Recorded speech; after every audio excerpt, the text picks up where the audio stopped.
My uncle worked for a moving company in Kyoto for 30 years, but there was one job he never forgot. It was late autumn, 2019, the leaves turning gold outside the old Machiya townhouse. The client was an elderly woman moving out after her husband passed away. She stood in the Genkan entrance, wringing her hands, watching them work. Everything was normal at first. Boxes, furniture, the usual routine. But when they reached the back room, something felt wrong. There was a large wooden chest, ornate, heavy-looking. My uncle bent down to lift it, expecting the usual strain. It came up like it was filled with air. He stumbled backward, nearly fell over from the lack of resistance. His partner tried next, same thing. The chest looked solid, mahogany brass fitting, but it weighed nothing. They asked the woman about it. Her face went pale. "That was his chest," she whispered. "He kept all his important things in there, documents, photos, memories. After he died, I opened it to sort through everything. But it was empty, completely empty." They loaded the chest onto the truck, still weightless. During the drive to her new apartment, my uncle kept checking the rear view mirror. The chest sat there, but something about it looked different, like it was fuller somehow. At the new place, they went to unload it. My uncle grabbed the handle and nearly threw out his bag. The chest was heavy now, impossibly heavy. It took both of them to carry it, struggling up the stairs. The woman opened it in her new living room, tears streaming down her face. Inside were all his things, documents, photos, a wedding ring, everything she thought had been lost. My uncle still doesn't understand what happened that day, but he knows one thing. Sometimes love has its own weight, and it follows you home. This happened to my coworker last spring, during the busy moving season in Tokyo. They were clearing out a family apartment. The tenants had moved overseas suddenly, left everything behind, furniture, clothes, even family photos. The landlord hired them to pack it all up, donate what they could. It was a standard job, or so they thought. My coworker Tanaka was working alone in the children's room, packing toys and clothes. He'd fill a box, tape it up, move to the next one.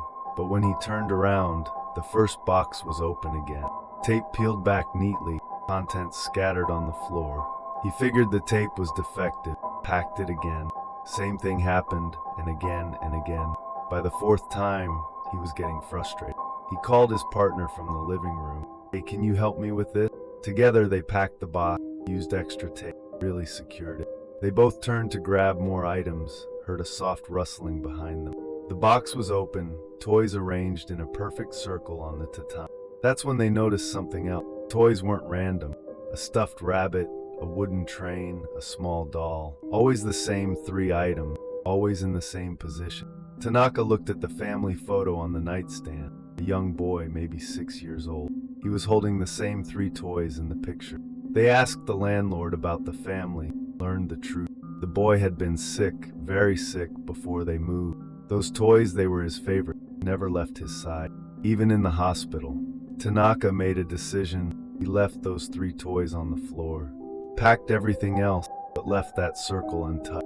When they finished the room, the toys were still there, but now they were arranged differently, like someone had been playing with them. The train was pulling the rabbit, and the doll was waving goodbye.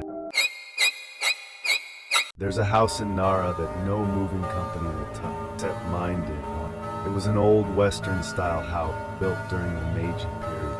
The owner had inherited it from a distant relative, wanted everything cleared out. The job seemed straightforward. Old furniture, dusty antique, decades of accumulated belongings. My team started in the morning, working room by room, but there was one room on the 2nd floor. The door wouldn't open. No lock, no visible obstruction. The handle turned freely, but the door wouldn't budge. We tried everything, shoulder to the door, prying with tools, even removing the hinges. Nothing worked. It was like the door was sealed from the inside. The owner said he'd never been in that room. His relative always kept it locked. Said it was just storage, nothing important. But we could hear sounds from inside, soft scraping, like furniture being moved. Every time we tried the door, the sounds would stop. My youngest worker, Sato, was getting nervous, kept looking up at the ceiling. He said he could feel something watching us in that room above. We decided to leave it, focus on the rest of the house.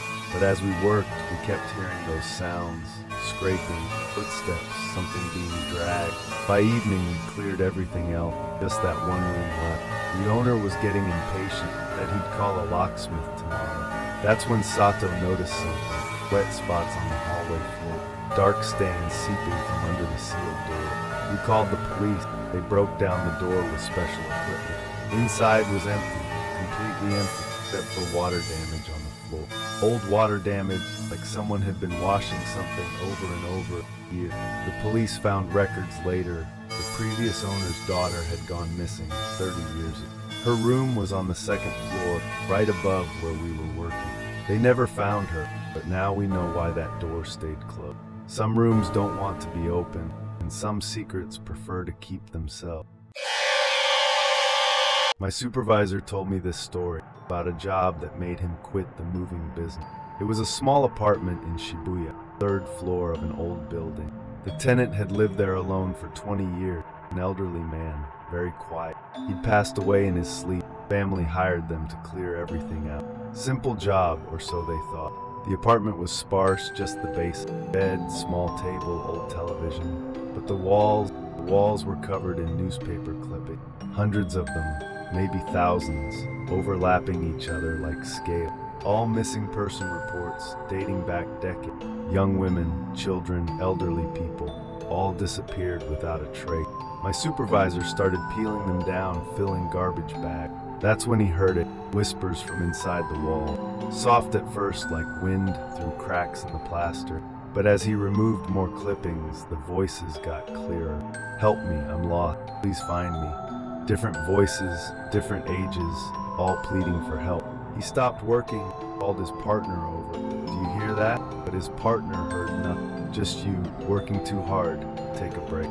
But my supervisor couldn't ignore it. The voices were getting louder, more desperate. He kept working, removing layer after layer of clipping. Under the newest ones, older ones from the 1990s, 1980, even 1970. The old man had been collecting them his entire adult life, and with each layer removed, more voices joined the chorus. By the time he reached the bare wall, the room was filled with whispers, overlapping voices, all the missing people from the clipping. That's when my supervisor understood. The old man wasn't just collecting stories. He was collecting them, their voices, their pleas for help, trapping them in his wall, listening to them every night for 20 years. My supervisor ran from that apartment, never went back. But sometimes, late at night, he still hears them whispering his name. This is my own story, and I've never told anyone until now. 3 months ago, we got a call, emergency moving job in Hokkaido. A family needed to leave their house immediately. Wouldn't say why. Just pack everything. Get us out tonight. We drove up through a blizzard. GPS led us to a remote farmhouse. Middle of nowhere, no other houses for kilometers. The family was waiting outside in their car, engine running, bags already packed. The father handed me the key. Don't go in the basement, whatever you do. Then they drove away, left us alone with their house. We started packing, working fast. Something about the place felt wrong. Too quiet, even with the blizzard outside. And cold, colder than it should have been, even with the heat on. Every room felt like walking into a freezer. But we finished the job, loaded everything into the truck, started the long drive back to Tokyo through the storm. That's when I noticed it in the rearview mirror. The house was following us. Not literally, but I could see it. Every time I looked back, getting closer, even though we were driving away from it. My partner couldn't see it, thought I was just tired. But I knew what I was seeing, that farmhouse, keeping pace with our truck. We stopped at a rest area. I looked back, nothing there. Thought maybe I'd imagined it, the stress, the long drive. But when we got back on the highway, there it was again. Floating in the darkness behind us, windows glowing with cold light. We made it to Tokyo by morning, delivered the furniture to storage. I went home, tried to forget about it. But that night, I heard it creaking floorboards above my apartment. Footsteps in rooms that don't exist, doors opening and closing. Every night since then, I hear that house settling in above me. And sometimes, late at night, I can smell snow even in summer.